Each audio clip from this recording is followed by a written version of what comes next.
Hello, fellow travelers, and welcome to another episode of the Versus Stars podcast third season. And my loyal listeners, thank you for your continued support. This is an amazing episode because Dave Swartz boards the mothership to discuss Confederate Monster on Kickstarter. Now come on board as we go traversing the stars. Hi, Mr. Swartz. Thank you so much for coming to the Versus Stars podcast. Hey, thank you for having me. It's a pleasure being here. It's totally my pleasure to have you. So I always start with a question of inspiration. So inspire your love for comics and who your earliest influences. Sure. So, really, is my uncle Joe who inspired my love of comics and horror and monsters and all that kind of nerd stuff. He used to take me to a comic book store where we're from and let me pick out my favorite book every time we went. So I started collecting my own little comic book collection, and from there I just loved drawing from the splash pages inside the books, and I think from after that, I just really fell in love with the whole, storytelling method. It was so unique and interesting to me. It combined everything that I love between, superhero stories and art and, all kinds of fun stuff. So yeah. When it comes to influences, I'm really inspired by Ryan Otley, Sean Gordon Murphy, Francis Manapul is at the top of that list too. And then recently, like artists like Dan Mora. I think, just his approach to doing the work as prolifically as he is and doing it at such a high level that he is really inspiring. So it's Uncle Joe's fault. Yeah, bring it on Uncle Joe. So you're currently the writer and the artist of a book called Confederate Monster, which is on issue 4, correct? Correct. So what can you tell the audience about Confederate Monster? So Confederate Monster is basically Cowboy Frankenstein set in the Civil War. So my story takes place 8 years after the original story that Mary Shelley wrote, and we catch up with these classic, characters and where they are today. And one of the main characters of the story, or the main character, I should say, is Igor, but he's in disguise as Dr. Daniel Schmidt.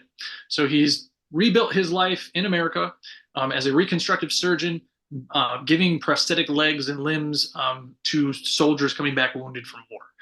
So the Confederacy finds out about his dark past and that he was involved with, raising a dead body, and so they kidnap him and convince him to reanimate their dead army. So from where did the idea come from?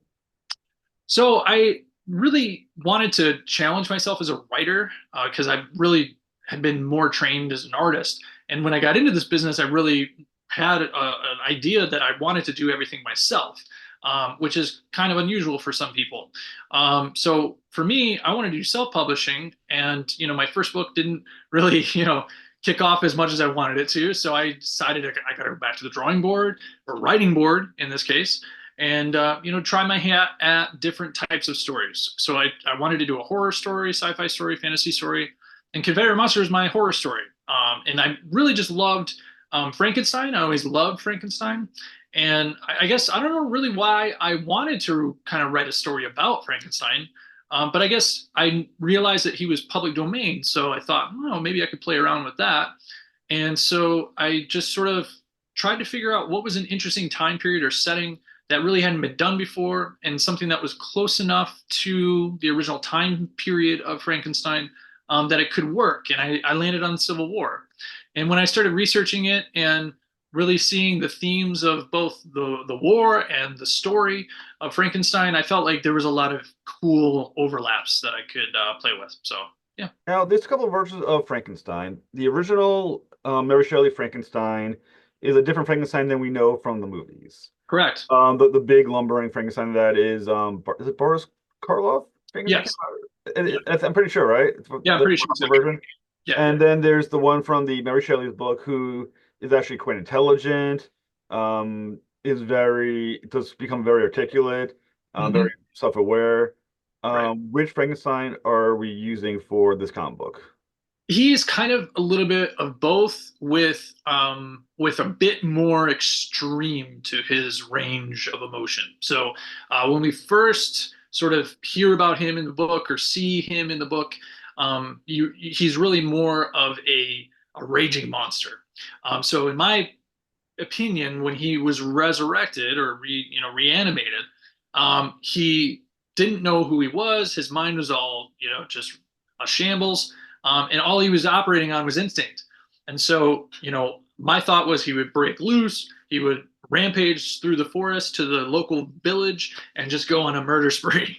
So, that's kind of how we start with the character. And then in issue 4, we actually get to see the story of how the monster, came from that and, to the fully formed, fully functional, articulate monster that we see in issue 4. So yeah, it's a big range, I think, for my version of the monster, because I wanted to show that it can be a big a character change, right? I didn't want to just do like you were saying, like this lumbering, kind of idiot in ways, Mhm. I wanted him to be a full character, a fully understood character that could communicate and really kind of lend something to the dialogue. So. Now, my understanding of Frankenstein, having read the original book, obviously he's a monster that was put together through multiple different body parts of different people. Were all kind of brought together, and he kind of like stitched together, made a new person.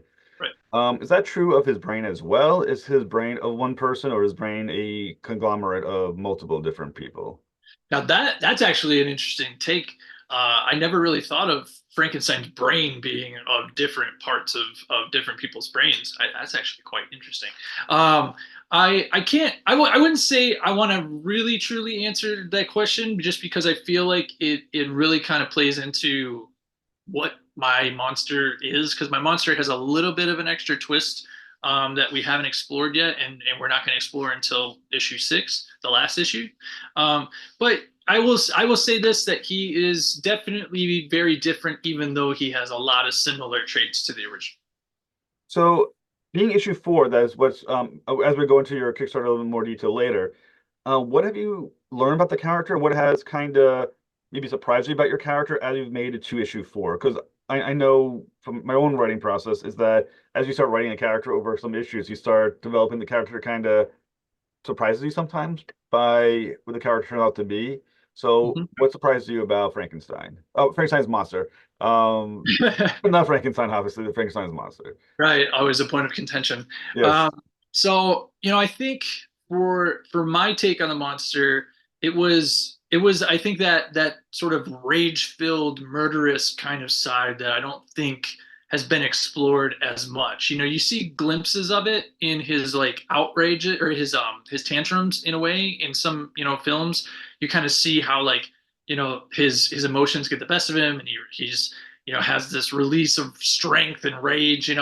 But I wanted to take it a little bit further, but I didn't see it coming at first. I didn't really know exactly how intense I was going to go with it. Until I got into it and I realized, like, you know what? I think this character demands to just let loose and see what is possible Hmm.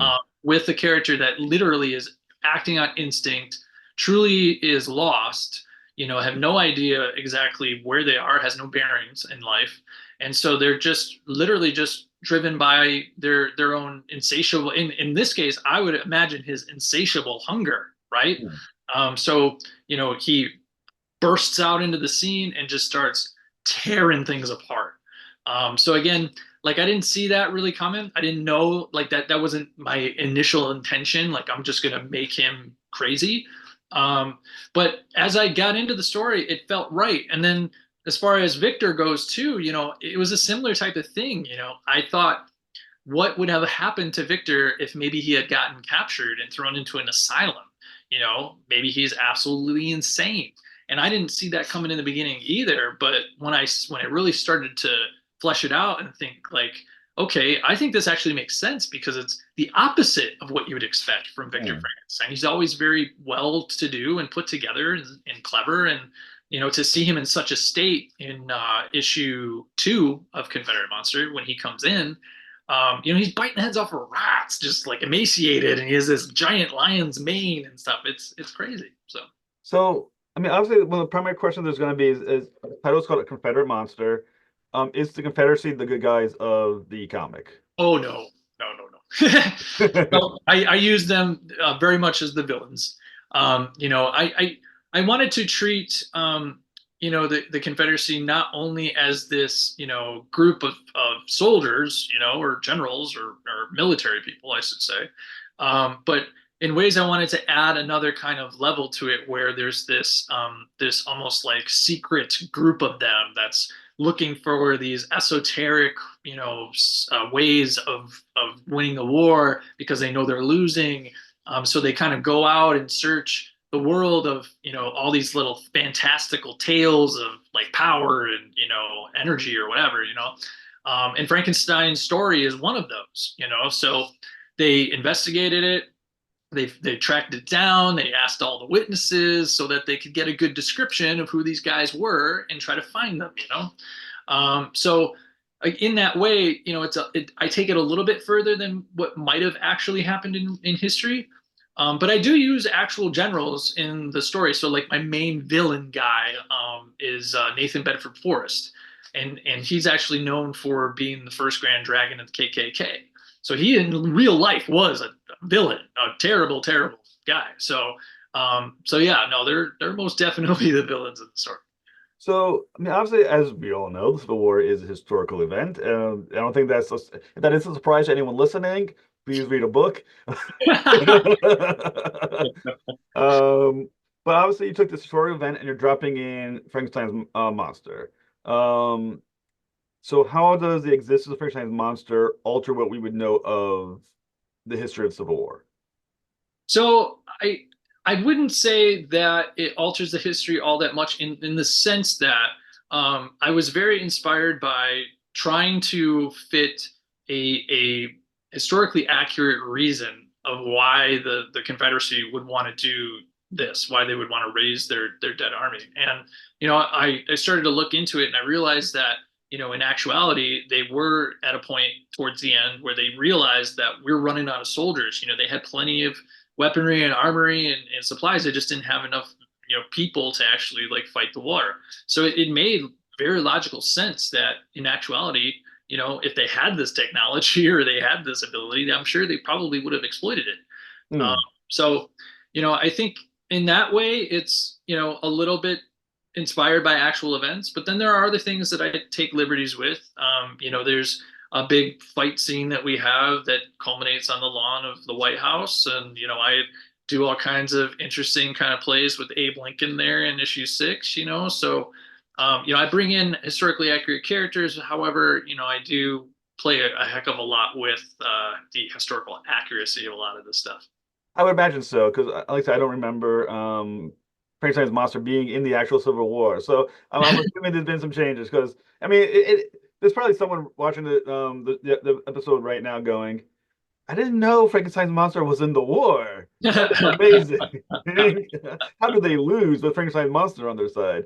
Yeah. Um, so is the protagonist Frankenstein's monster, or who is the protagonist of your series? So the main protagonist is Igor. I wanted to tell the story through a different set of eyes. Largely a lot of Frankenstein movies, television shows, any kind of version of the character in pop culture is largely told either from the monster's point of view or from Victor's point of view, largely Victor. And so I decided, again, I'm always wanting to push myself to subvert expectation, try something different. And Igor was a logical choice for me in that regard. Plus, I feel like my relationship between Victor and Igor is very different than a traditional, take on them. Like the Hmm. traditional take would be, master servant kind of thing, right? He sees Igor as very, very less than him. But in this story, it's more of a mentor protege kind of relationship or like a father and son type thing Hmm. where Igor is actually growing up with Dr. Frankenstein and trying to kind of live up to his standard. So it's almost like he's, like been living with this incredibly harsh critic and teacher and mentor all at the same time, constantly kind of forming him into a carbon copy of Victor Frankenstein. So, I thought again, interesting to play with his characterization a bit and, see what else could be done. Plus, Igor in my story is a little more, I should say, handsome. He's not, like a cripple on the outside because part of the story, and I'm not really giving too much away here because it happens pretty early on in issue one. But part of the story and part of what connects these two characters is Victor agreed after being saved by Igor. Victor agrees to take him in and to fix him. Victor uses all of his knowledge in order to, correct his back and to correct his facial deformities. However, he does have a couple of small scars on his face to kind of indicate that, he once was, not as handsome as he once or how he is now, So yeah, I really wanted to tell the story from a different point of view, and not only that, but tell it from a different whole character, completely. Now, in the original Frankenstein novel by Mary Shelley, Dr. Frankenstein grows to regret the creation of Frankenstein's monster, of his monster. In the comic book, are you calling him the monster? Are you calling him just Frankenstein? What are you referring to him? I refer to him more as the monster. Okay. Yeah. So how does Victor or would Victor feel about what Igor is doing, bringing back the bodies of the Confederate soldiers? So that's the interesting question. So my thought about it is that Igor, obviously is being compelled to do this. He doesn't really want to do this. But as you read in issue one, and I don't want to give this away because the stinger at the end is really great, I feel. But there's a very important reason why he's so motivated to help them. However, he understands he's been through this before, so he understands what's going to happen, but he's going to do it anyway because he just feels that he has to. And Victor is I believe more than happy to help because in ways, even though Victor knows that it most likely will not turn out well, I think there is a side of him that's a little bit of a sadist and just wants to see chaos. And so, there's like, I do a couple little things sometimes with Victor. It's a little trick that I learned from Sean Gordon Murphy watching or looking at his work, where you change the shadow of the character. So like I have a couple of scenes where you see Victor where he's more clean cut and how he normally sort of looks. And then I show his shadow as his insane kind of version. So he's got that big mane and he kind of just looks menacing. So again, like I think his character is, on the outside kind of a nice guy ish, but on the inside he's got some weird proclivities for destruction. Well, one interesting thing as well about the Confederacy, for at least most people would view it as, they're definitely back in the day would have been very hardcore Christians, very big believers in Christianity. Yep. The bringing back of the dead, regardless how you're doing it, is a form of necromancy. Uh-huh. How does that fit in with their ideals of being Christians if they're playing around with satanic concept, even though it's science that's doing it? It's still basically necromancy. Yeah, it's I'm glad you actually brought that up because I do address that. There is a scene, I believe in issue 5. Yep. In the next issue after this one, where I address that and I take us back to a flashback where all of the Confederate the main Confederate generals are having a meeting. Robert E. Lee is there, and they're discussing the goings on of these fringe groups that are investigating these very kind of almost, like I said, satanic or like evil, kind of methods in order to, gain power and win the war. And Robert E. Lee is not a fan because of that very reason. So there is a bit of that, contention that I do play into the story for sure, because like you said, it's a pretty big part of it. So, how about the monster? Since the monster isn't the adult of the Hammer horror movies, No. does he understand what the war is about, and where does he figure? Where is he standing on this whole situation? So, I would say the monster is really not all that concerned about the war. I think he was actually more concerned about bodies being brought back from the dead because he has lived it. He knows what it's like. He's regained a lot of his, cognition. He still has amnesia, so he's not entirely sure who he was. But he's put together enough to understand Victor and Igor and their role in bringing him back. So in that way, I think he's more motivated than anything. Well, beyond his insatiable lust for blood, but other than that, he wants to make sure that Victor and Igor do not replicate the process again. So he's more concerned about that. I will say in the book, even though the war is sort of the backdrop, there's not really a huge emphasis on it, other than the fact that the Confederacy have now developed this sort of mass, weapon of destruction that needs to be stopped. Now, Igor's bringing back, you said, the dead soldiers. And honestly, he's just not bringing them back. They're being brought back kind of like piecemeal a little bit. Mhm. From, what is the impact of that on these individuals? Do they go through the same process of amnesia and everything else as Frankenstein? Do they want to be brought back? So they, to me, they go through the same process that Frankenstein goes through. So, or the Frankenstein's monster. So, when they are first reanimated, they are absolutely rage-filled, insane, bloodlust. And again, I feel like it needs to. The way I'm writing the story, it kind of needs to be that like that. I don't want to get too bogged down with the motivations of a lot of the soldiers, at least not right now, because again, to me, they're more of a in the story they play more of a tool to a means to an end. You know what I mean? So in that regard, I do have a little bit of a twist when it comes to the reanimation of certain characters in the story on the Confederate side. That again, I don't want to go into too much because that is a bit spoilery. But I do play a little bit with the psyche of the reanimated. Yeah. Hmm. Yeah. I mean, I think that's absolutely fascinating because you would have to wonder, considering, I mean, they were soldiers, but at the same time, I can't imagine they are all that happy about being brought back in this horrendous fashion. No, no, not at all. Not at all. So, I mean, it sounds like an absolutely fantastic story. Um, so once again, it's an active Kickstarter, mhm. fourth issue. It's active right now. So can you kind of explain some of the rewards that backers can get if they or when they back Yeah. Confederate Monster? Sure. So, I have a slew of different catch-up bundles. So you have some digital catch-up, some physical catch-up. I have a sale right now for my digital catch-up. You can get all the current issues of Confederate Monster plus the new one, issue 4, for just $25. And then I also have not only a cover that I did for a cover A, but there's a cover B option as well. So you can get cover B for issue 4, done by Christian DeBari and Simon Go.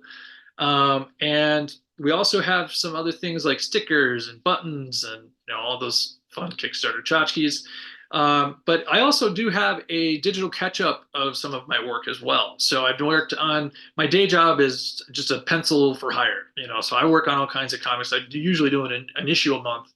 And so I've done series with Caleb Palmquist called Vampire Detective in Space. So issue 1 of that is available. I also did a series with Morgan Quaid called Bloodsmith. That's really cool. It's like a Victorian era horror story as well. And so that issue 1 is available too. And then I also have a collected edition of my previous self-published book called Feast or Famine, which is a 100-page graphic novel sci-fi story that imagines a world where Nikola Tesla and Albert Einstein partner together and go on a space adventure. So, super fun, fully done story. So, you don't have to wait for more to come out. But all that's available. And then you also could get a commission for me too if you want. I have little 5x7 portrait commissions available for people if they want to get a commission for me. Any character you want, even if it's your dog or your girlfriend or whatever, I will draw whatever you want. That is absolutely awesome. And for those who are listening, congratulations. You did hit your goal already. So you Yes. feel pretty damn good. Yeah, I Congratulations. do. So are there stretch goals coming? Yeah, so right now we're working on our first stretch goal. 4,000 is our next stretch goal. We're about 800-ish dollars away from that. And so that first one is for in a black and white button. So it's a similar design to what I have for the magnet, but it's just in black and white. And then, excuse me, and that's for all physical backers. And then the next stretch goal would be the $6,000 mark. That one is for a print of mine. So I did this. I actually just dropped it today on my social media. If you want to check my social media out at Dave Swartz Art. So I just dropped a print of mine that I did for the book. It was an unused cover. I originally wanted this to be the cover for issue 4, but when I got all the dressing on it, it didn't look right to me. So I wanted to redo it, but I turned it into a poster. So that'll be the next one. And then the last stretch goal that I'm really excited about, if we can get there, the $8,000 one is I'm going to do a radio show, like an old radio show style version of issue 4. So I'm going to go through the whole book and do all the voices myself. I'm going to do all the sound effects, some music, really make it sound like an old radio show. So we'll That's see. absolutely awesome. That sounds awesome. Thank you. So having now been a successful Kickstarter creator, what advice can you give the rest of us in the world out here who are trying to make our Kickstarter, so how to create a successful Kickstarter? Well, I think the number one thing is having a good fan base, or at least having a good base of support for you. I know that sounds a little counterintuitive, like you would want to start a Kickstarter to begin to build a base, but yeah, that is part of it. As you do more and more Kickstarters, you just start to expand more and more of your support. But it's good to start out with at least some support, at least to get you going in the first couple of days. As a lot of us say, if you don't hit, I would say at least like 20 to 25% of your goal in the first day or so, like it's going to be tough hill to climb after that, you really want to take advantage of that first day launch momentum. So again, have a good base of support, maybe build a newsletter list, send out newsletters, participate on social media as often as you can, post work as often as you can. And I will say I'm really bad at that. I'm starting to get better, but it's hard sometimes to juggle it all. But anyway, doing all that is really important. Promotion is like the name of the game. But I think the other thing too is show your work to other people, show the campaign to other collaborators that you trust. That'll give you honest feedback. I did that for this one, and I got a lot of great feedback that I feel like I implemented, and it has helped quite a bit. So be open to criticism, or at least other opinions, and don't be afraid to ask other people for their opinions as well, because we shouldn't be silos. We should be a community. That's what makes us all successful. So I think if you do that, you should be good. So what's the dates that the campaign is active between? So it's active now until I believe it's the 26th or something, like, or 23rd maybe. It's like the last Friday of the month. The date is escaping me, but it's the last Friday of the month. All right. So what's next for you? So my plan next is to continue finishing Confederate Monster. I have 2 more issues to go, so I'm hopeful that I can wrap up issue 5 close to the end of this year, and then focus on getting 6 done at the beginning of next year. Hopefully by this time next year, I'll have it all wrapped up. That would be great. I got a couple other, day job projects that I'm going to be starting here soon. I work on another comic that's going to be coming to Kickstarter hopefully soon, called Dino Knights. It's like Teenage Mutant Ninja Turtles, but they're all dino people. So it's very fun. If you're a fan of the Teenage Mutant Ninja Turtles from the 90s, I throw a lot of 90s color schemes in there. And the style is a little more animated, to pay some homages to that original show. So, that's my current project.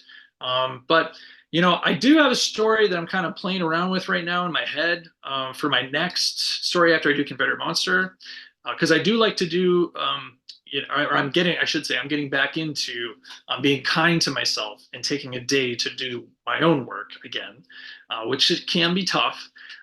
But I want to do a story that's a little more mythical next time around. I would really love to play around with, old gods and, future gods and some interesting mythical kind of stuff. So I don't know. That sounds absolutely awesome. Yeah.